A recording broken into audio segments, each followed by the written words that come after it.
ng buong puso, isip, at kaluluwa at buong mong kalakasan.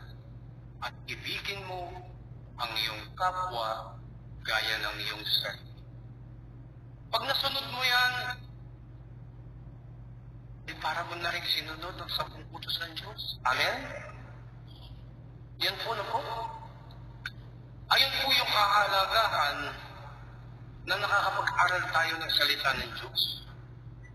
Ayun po yung kahalagahan na nalalaman natin na lumakad.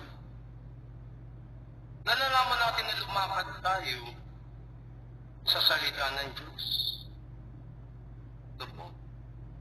Sapagkat kapag tayo ay sumunod sa salita ng Diyos, sa kalooban ng Diyos, sino ba sa